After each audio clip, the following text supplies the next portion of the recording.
Hello everyone, hope you all are doing well. And so today we are going to start crop production and management. This is the third video on crop production and management. And in this video we will cover the fourth step of agricultural practices. हमने जो 3 steps हैं agricultural practices के, first is preparation of soil, second is sowing of the seeds, third is adding manure and fertilizers. ये हमने cover कर लिए अपनी last videos में, ठीक है।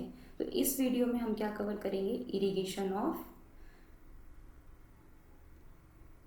The fourth step which is irrigation, right. So let's start the video without further ado, that is irrigation. Yes, तो first question that is arise over here that कि why irrigation is needed and what's the importance of irrigation, right.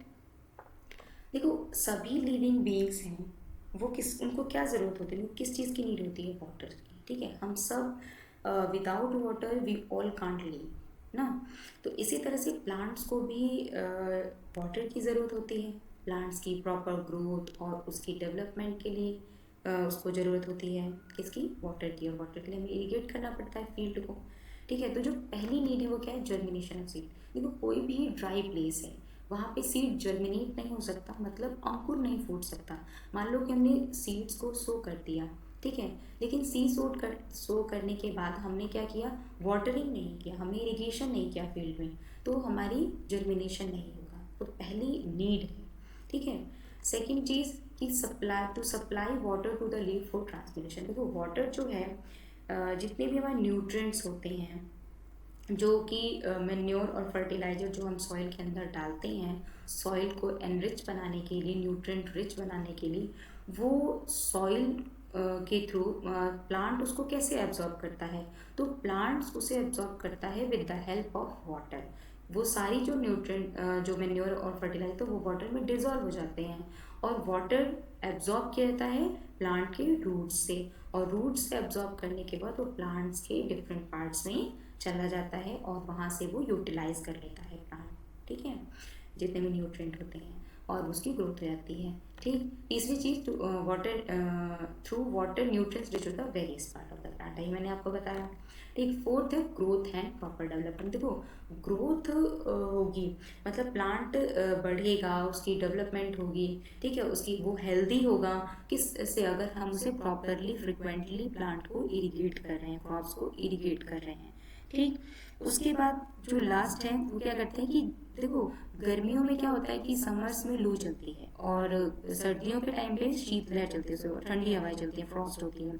To protect the crop both frost and the hot air currents, तो water जो होता है इन दोनों से बचाता है। और क्या वो करता है कि कैसे बचाता है, to maintain the moisture of the soil, वो सॉइल को मॉइस्चरस बना के रखता है, जिससे क्या होता है कि क्रॉप्स जो होती हैं वो हेल्दी होती हैं। तो इसलिए हमें क्रॉप्स को रेगुलरली वाटर्ड करना चाहिए। तो अगर इरिगेशन को डिफाइन किया जाए तो क्या है irrigation, it mean the supply of water to the crops at regular interval, बिल्कुल टाइम टू टाइम उसे इरिगेट हमें करना चाहिए, ठीक है।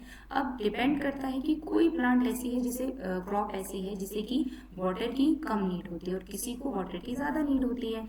कुछ प्लांट जो सॉइल होता है, डिपेंड करता है कि सॉइल को वाटर रिटेंशन कैपेसिटी कम होती है, कम पानी सोखता है वो। तो जो इरिगेशन है वो डिपेंड करता है the time and frequency of irrigation, जो फ्रीक्वेंसी है कि कितनी बार हमें पानी देना चाहिए। तो ऐसा नहीं गर्मियों में ज़्यादा पानी दे रहे हैं तो इसलिए सर्दियों में भी हम ज़्यादा पानी दे रहे होंगे, ऐसा नहीं है। तो क्या होता है कि क्रॉप टू क्रॉप डिपेंड करता है, सॉइल टू सॉइल डिपेंड करता है, और थर्ड और इम्पॉर्टेंट चीज़ कि सीजन टू सीजन डिपेंड करता है, ठीक है। समर्स में हमें वाटर इरिगेशन की ज़्यादा ज़रूरत पड़ती है, क्यों, क्योंकि समर्स में क्या होता है, टेम्परेचर बहुत हाई रहता है, और हाई टेम्परेचर में जो इवेपोरेशन रेट होता है, जो पानी इवेपोरेट कर जाता है, वो रेट क्या होता है, काफ़ी हाई रहता है। तो इसलिए हमें समर्स में इरिगेशन की ज़्यादा ज़रूरत पड़ती है, क्रॉप्स को वाटर की ज़्यादा ज़रूरत पड़ती है, ठीक है। तो इसी पे बेस्ड एक क्वेश्चन था आपकी एनसीईआरटी बुक का कि if wheat is sown in kharif season, ठीक है ना। तो क्या होगा, अगर खरीफ सीजन में हम गेहूं बोते हैं तो क्या होता है, देखो खरीफ सीजन जो वीट एक्चुअल में बोया जाता है वो नवंबर से लेकर मार्च अप्रैल तक, मतलब कि नवंबर से अप्रैल तक उसकी सीड से लेकर उसकी हार्वेस्टिंग तक का प्रोसेस जो होता है नवंबर से लेकर मार्च तक होता है। तो वो जो सीजन होता है नवंबर से मार्च तक का वो होता है विंटर सीजन, और जिसमें क्या होता है कि उसको पानी की कम जरूरत होती है, रिक्वायरमेंट क्या होती है, कम होती है। देखा ना कि it is grown in a winter and it requires less water if wheat is sown in a kharif season. अगर खरीफ सीजन में हम इसे सो करते हैं तो हमारे पास क्या होगा, उसकी प्रोडक्शन क्या हो जाएगी, डिक्रीज हो जाएगी। ठीक है, तो इससे ही रिलेटेड क्वेश्चन था, मैंने यहीं पे उसे करवा दिया। ठीक है, नेक्स्ट चलते हैं कि अब सोर्स क्या है। देखो इरिगेशन की नीड हमने पढ़ लिया, अब सोर्स पढ़ते हैं कि सोर्स क्या है। सोर्स ऑफ इरिगेशन क्या है, wells, tubewells, pond, lakes, rivers, dams, canals और रिजर्वियर्स। रिजर्वियर्स मतलब जहाँ पे हम पानी को स्टोर करके रखते हैं काफ़ी बड़ी क्वांटिटी में। ठीक है, तो अब इरिगेट करने के, देखो पहले भी हम लोग इरिगेट करते थे, अब हम इरिगेट करते हैं, लेकिन अब now days in present time में वाटर जो है, ग्राउंड लेवल जो है वाटर का बहुत कम होता जा रहा है। तो अगर हम ट्रेडिशनल वे से ही अगर हम इरिगेट करेंगे तो पानी नहीं बचेगा। देखा जाए तो पानी की इस टाइम पे सबको बहुत कमी हो रही है, पानी की अलग अलग स्टेट में बहुत पानी कमी हो रही है। पहले क्या होता था, जो मॉडर्न जो ट्रेडिशनल टेक्निक्स थी वो पढ़ेंगे हम इस वीडियो में कि ट्रेडिशनल टेक्निक कौन कौन सी थी। ठीक है, तो ट्रेडिशनल टेक्निक्स में हमारी क्या होती है कि traditional method is also pulley system, it involves pull of water. इसमें क्या होता है कि हम वेल से या किसी दूसरे सोर्स से पानी को निकालते हैं और लैंड जो है उसको इरिगेट कर देते हैं। लेकिन ये जो प्रोसेस था वो काफ़ी टाइम कंज्यूमिंग था, और ये क्या था, लेबर इंटेंसिव, मतलब इसमें मेहनत बहुत लगती थी। और तीसरी चीज़, लेकिन ये टाइम कंज्यूमर और लेबर इंटेंसिव होने के साथ साथ इसका एक बेनिफिट क्या था कि ये कोस्ट एफिशिएंट था। कोस्ट एफिशिएंट मतलब पैसे कम खर्च होते थे इसमें। ठीक है, तो वन बाय वन जो ट्रेडिशनल अलग अलग वेरियस ट्रेडिशनल मेथड्स हैं उनको देखते हैं कि कौन कौन से हैं। पहला मोट यानी pulley system, chain pump, third लेकली एंड फोर्थ इज लार्ड राहत, that is the lever system. So we will discuss it one by one. So first let's take first, that is the moat. Mode क्या होता है कि इसमें बेटा एक नॉर्मली एक आपका पुली होती है, पुली से अटैच्ड रोप होती है, रोप या चेन होती है, उस चेन को पुली से अटैच करते हैं और उसकी एक एंड से हम बकेट अटैच कर देते हैं और पानी को वेल से पानी निकाल लेते हैं मैनुअली। इसमें काम क्या होता है, मैनुअली होता है कि it is a manual irrigation method. By this method water is directly taken out of the well, कुएं से डायरेक्टली पानी निकाल जाता है with the help of pulley and is use to irrigate fields का, फील्ड को इरिगेट। देखो जो पानी निकाला जाता है बेटा, यहाँ पे आप देखोगे जो पानी निकाला गया है वो उस पानी को एक जगह पे एक आप इसे स्टोर करने के लिए इस पानी को ये कुछ इन्होंने बनाया, इस जगह पानी को स्टोर किया गया। और देखो यहाँ स्टोर करने के बाद एक रास्ता बनाया गया। इस तरह से कई रास्ते अलग अलग वाटर वेज बनाए जाते हैं और ये वाटर वेज पूरे खेत को इरिगेट कर देते हैं। ठीक है, तो अलग अलग रास्ते बनाकर एक जगह पानी स्टोर करके और उस पानी को अलग अलग रास्तों से निकाला जाता है। ठीक है, तो ये होता है मोड सिस्टम। सेकेंड है हमारा चेन पंप। चेन पंप में क्या होता है कि दो व्हील्स होती हैं, ठीक है ना। It consist of two large wheel connected by a chain. तो देखो दो बड़ी बड़ी आपको व्हील्स दिखाई दे रही है, ये व्हील्स हैं। इस एक व्हील तो ये ऊपर रहता है और एक व्हील जो होता है वो कहाँ होता है, जो सोर्स है, मतलब जहाँ से मुझे पानी लेना है उस सोर्स में एक व्हील जो होता है डिप होता है। देखो there are buckets attach to the chain, और बहुत सारी बकेट्स जो होती हैं इस चेन से अटैच्ड होती हैं।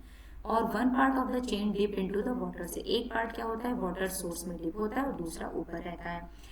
एज द व्हील्स टर्न, जैसे ये व्हील्स घूमते हैं, बकेट जब ये व्हील्स घूमेंगी तो बेटा ये जो बकेट्स हैं ये कहाँ जाएंगी, पानी के अंदर। ये पानी को यहाँ से उठाती हैं और ये ऊपर लेकर जाएंगी, चेन के ही थ्रू ये पानी ऊपर जाएगा, ऊपर वाले व्हील के पास जाएगा। और यहाँ पे उन्होंने रास्ता जो स्टोर करने की जो ये जगह बना रखी है, यहाँ पे पानी को क्या करते हैं स्टोर, और यहाँ से ये वाटर वेज बनाकर ये पानी को पूरे खेतों तक पहुंचाते हैं। ठीक है ना, the chain later lifts the bucket up to the upper wheel where the water get deposited to the source. ठीक है ना, वहाँ पे वाटर को डिपॉजिट किया था और जो डिपॉजिटेड वाटर होता है उससे क्या हो जाता है, जो फील्ड है उसको इरिगेट कर दिया जाता है। ठीक है, तो मेथड सेम ही है, मतलब पानी को एक जगह से निकालना और उसको एक जगह पे स्टोर करना, स्टोर्ड की हुई जगह से अलग अलग वाटर वेज बनाकर और लैंड को इरिगेट करना। ठीक है, तो इसमें लेबर बहुत ज़्यादा लगता था।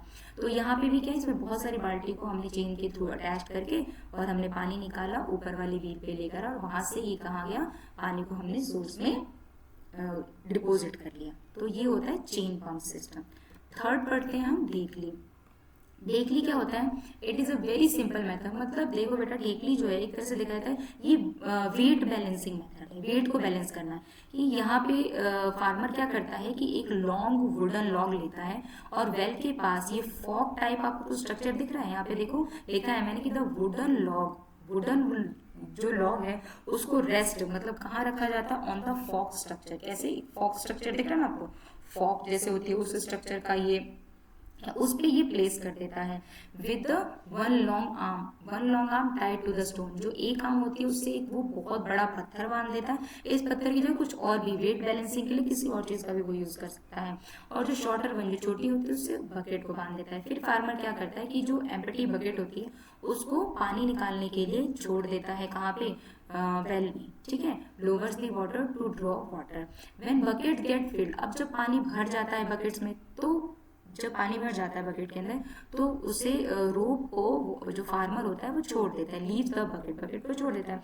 अब बकेट के अंदर पानी बेटा भर गया तो उसका कुछ वेट होगा, वो वेट जो है वो क्या होगा? कम है। किससे? जो कि हमने स्टोन बांध रखा है। तो इससे क्या होगा कि ये जो स्टोन है इसका वेट ज्यादा है तो ये बाल्टी को ऊपर उठा देगा। The filled buckets comes up, ऊपर आ जाती है filled bucket as the wooden log lift up the bucket and due to heavy weight stone tied on the other hand, क्योंकि हैवी वेट का स्टोन हमने दूसरे हैंड पे टाई कर रखा है। It acts as a lever system और counter balance. ये किसकी तरह काम करता है? लीवर सिस्टम की तरह या काउंटर बैलेंस की तरह काम करता है, ठीक है। तो इसको वेट बैलेंसिंग टेक्निक भी कहते हैं। उसके बाद हम फोर्थ आते हैं। फोर्थ जो है वो हमारा क्या है?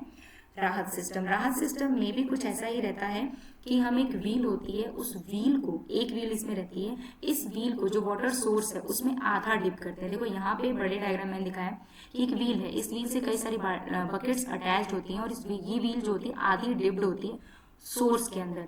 जैसे जैसे, लेकिन ये जो काम करते हैं इसे मैनुअल काम नहीं करता, इसमें हम एनिमल्स का यूज करते हैं कि मान लो काओ, बफेलो, इन सब का हम राहत सिस्टम में यूज करते हैं। जैसे जैसे ये आपका एनिमल जो भी हमने यहाँ पे यूज किया है लीवर को पुल करने के लिए, घुमाने के लिए, तो ये घुमाता, जैसे जैसे कि ये लीवर को घुमाता जाता है वैसे वैसे ये व्हील घूमता है। और जैसे ये व्हील घूमता है, जब ये बकेट्स नीचे जाती हैं तो ये पानी को भरती हैं और पानी भर के ऊपर लेकर आती हैं और ऊपर ये कहाँ इकट्ठा करती हैं? जहाँ पे डिपोजिट करने के लिए हमने बना रखा है वहाँ पानी को डिपॉजिट करती हैं। जब ये पानी डिपॉजिट हो जाता है तो ये कई सारे वाटरवेज बना के फिर से इसे प्लांट क्रॉप्स तक, फील्ड तक पहुंचाया जाता है, अलग अलग वाटरवेज बना के, ठीक है। तो हमने 4 सिस्टम पढ़े जो ट्रेडिशनल, लेकिन ये जो ट्रेडिशनल सिस्टम था इसमें क्या था? लेबर इंटेंसिव, मतलब मेहनत बहुत ज़्यादा थी।